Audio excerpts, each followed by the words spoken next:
Joining me now is Jillian Shaw. Jillian and I, of course, every once in a while we get together and do one of these great video casts. How are you doing, Jillian? I am doing just great, Steve. It's a busy month. It And are you getting ready to get into the iPhone lineups? No, I'm not going to get in the iPhone lineups. I thought about it, but then I looked at my wallet, and it's too Well, expensive. apparently only you, Steve, because Uh, as you'll note, Apple said that the pre-orders for the iPhone 5 have exceeded pre-orders for any phone and to date. I thought that they probably were pulling the wool over our eyes a little bit with selling it out in an hour, because I thought, oh, what they did is they limited supply a little bit, and then so that it would sell out fast and make it seem, more, like, the front of the line tickets, things selling out quick. But it turns out that they've actually taken pre-orders for 2 million units, which is staggering. 2 million in 24 hours, Steve, Staggering. which is even more staggering. And what is that? More than double for the iPhone 4S. So, Now I'm hearing so that, much for thinking that, people weren't just going to dig deeper into their wallets to yeah, update their iPhones or start out with a new one. and they're not cheap. They're $50 or so more than the last one, which was a fairly expensive phone. $50 or more for an unlocked version. It starts at what? 699, Yeah. 799, 899. So for the 64 gigabyte version, Steve, you're unloading with tax like close to $1,000. Now, I do mean, you think you that could with buy a couple of small laptop computers for that. Do you think people have to go to the 64 gig version because of the move to cloud computing? Do you think that with if you're buying in on the whole Apple program and you've got iTunes in the cloud, you've got all of your photos being served on the cloud. If you're doing all those things, do you think that local storage is that important, and maybe the 16 or even the 32 gig version will be more than adequate? I'd like to think so, Steve, because I was pricing them out and thinking I'd like to buy an unlocked one. So, of course, I would prefer to buy the cheapest unlocked one, which is 16 gigs. Mm-hmm. But even though I use the iCloud and I'm pretty well synced, I run into storage problems even with my 32 gig iPhone. I've got a So, 64 and I run into storage problems too. hmm? I got the 64 and I run into storage problems as well. I do. You see, maybe we're just not iClouding enough, Steve. But I Yeah. I can tell you, I can fill that up pretty quickly. And so when I bought the latest iPad, I got the largest version. Yes. I think I'd be tempted to do that with the iPhone, but boy, that's a lot of bottles to return, Steve, to come up with that kind of money. Well, when I think about the LTE built in, I'm wondering if I might, if things that I listen to now and I download, like podcasts that I download for walking the dog, they're not large, but they're 80, 90 megabytes each, I guess. I'm just thinking probably. Maybe I would stream those instead of downloading them, because with the LTE network, it's not going to be, as long as my data plan supports it, we're not going to have speed issues. Well, exactly. But then that depends on where you are, because I Yeah. do that, Steve. One of the things I load up my iPhone with is music, and I subscribe to that Audio service, so it's all you can use music for something Mm-hmm. like 9.99 a month, which is great. And it is live streamed. But when, for example, if I'm driving up to Whistler and you go in and out of the pockets of coverage, if I want to have music, I have it synced to my mobile. So I have it basically on my iPhone, so I can continue to listen to it when I'm outside of coverage range. Mm. So, this whole thing with LTE and storage and live streaming is great if you never go outside of the service area. And of course, for LTE, the service area isn't that large right now. I mean, it's urban centers. We're lucky to have it here in Vancouver. But I talked to a pal in Edmonton, and he doesn't have it yet. Yeah. So we're not quite at the point where you can go anywhere and expect to be able to live stream your podcasts or music, movies, or whatever you want. I'm going to throw something from left field at you. Next week is Social Media Week in Vancouver, and I see that you are one of the headliners in the journalism in a journalism presentation of kind of new world meets the old world, digital world versus old school. Now, I asked some of the organizers today which you represented, because I was hoping they would say you were the old school, but they actually said that you sit on the fence. Well, that's great to hear, Steve, because I just don't like that old media label. I mean, So, for a lot of reasons, but mostly, traditional media.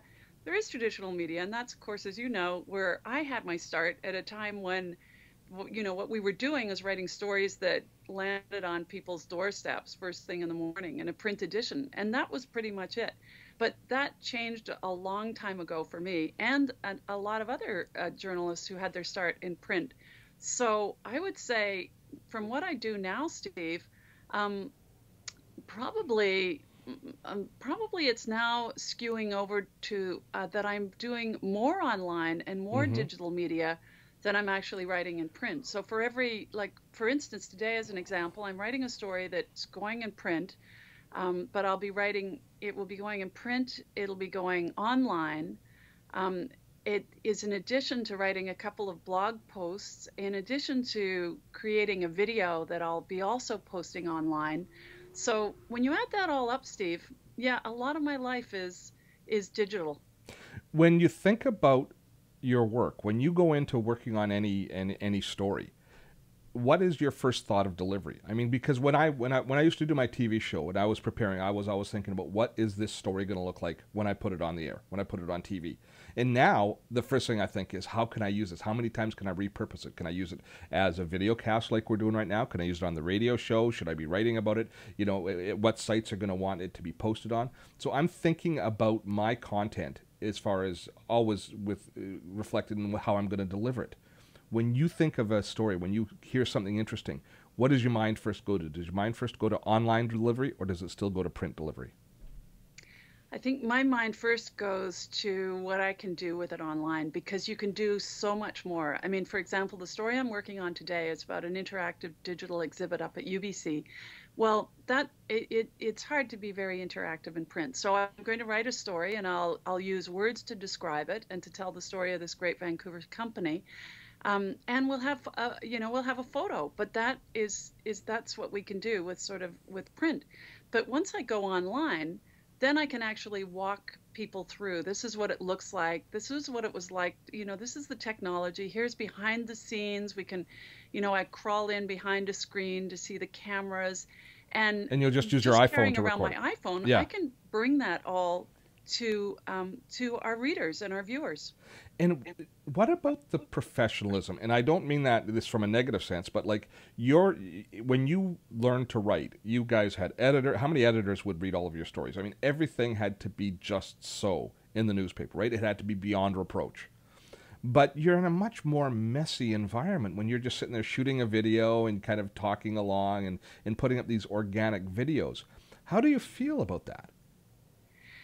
Well, I'm a little bit divided. I've readers and viewers on, the people who follow my digital life blog are, I have to say, thankfully very forgiving. And they realize that I'm not a TV producer, Mm-hmm. and I just take along what I do with my videos. I just take my iPhone, and I mean, sometimes I'll shoot with a proper camera, but often I'll just use my iPhone as it's kind of recording the interview for me. But Yeah. instead of just recording it on tape the way I used to do, or just for audio, now I'll record it on video, and then I may just share some of that. So it's kind of like inviting the viewer and the reader into the interview with me.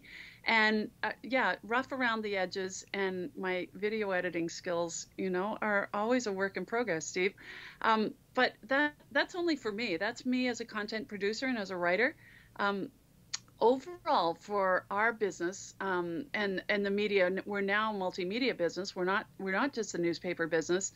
I think that we do have to up our game, and we are, because if you go on the Vancouver Sun website, we have video experts who are our photographers and videographers who take TV quality video and do the television quality editing and post it on our website. So certainly for our sort of the videos where it's a more formal approach to telling the story, you do get that quality, and I think it's important. And I think that we as is in the media business have to be striving to do more of that all the time. When we were looking at the different stories that we were going to cover this week, the one that caught my eye was some Netflix executives. And it's interesting, as Netflix has released their iPhone 5 app today, and in Canada, Netflix does quite well. So I imagine their iPhone 5 app is going to do quite well up here. But they sure gave a blast to our internet service providers. Oh, they just rip strips off them, Steve. And Netflix hasn't been reticent about in its criticism of Canada's internet service in the Yeah. past. I mean, we have a couple of a couple of real drawbacks that impact live streaming entertainment, of course, which Netflix is. And one of the biggest ones is that we're using more and more internet bandwidth, right? I mean, we're Mm-hmm. watching movies like 10 years ago. How much internet bandwidth were people using? I can't, I actually there are stats on that, but and I can't remember them off the top of my head, but it's a staggering increase. So Yes. what might have been enough internet usage for you in, say, 10 years ago isn't nearly enough today. And there's some critics who say that the internet service providers aren't keeping pace because what they're doing is charging people on a usage-based model. So once you hit a certain cap, it costs you a lot more Mm-hmm. to get your internet. So if you're a movie watcher or you want to give up your television cable to get all your entertainment online, you could be paying an increasing fees, sort of pay per use for your internet. And of course, that has people like Netflix executives up in arms. Yeah, and that's gonna and they actually likened us to third world countries. We have third world access to the internet, and I must say that I agree with them pretty wholeheartedly that the Canadian internet service providers have been very slow to move and very quick to look for gravy wherever they can. Well, I just had a reader talk about getting internet service wireless. This is wireless service in Ireland, and it was all you could use for a flat rate, considerably lower than ours. And Mm-hmm. I'm paying right now for my daughter's wireless bill in the UK, and I kind of budgeted around $100 a month, Mm-hmm. and for unlimited, basically talk, text, and data. And what it's actually turning out to be, Steve, is more like $30 or $35 a month. So Really? that is quite a big change. It's quite a big difference from what we're paying here in Canada. Absolutely. Jillian's work can be found at thevancouversun.com, both her very nicely and crafted prose and her slightly organic video is all available there. Jillian, thanks. We'll do this again next week. Great talking to you.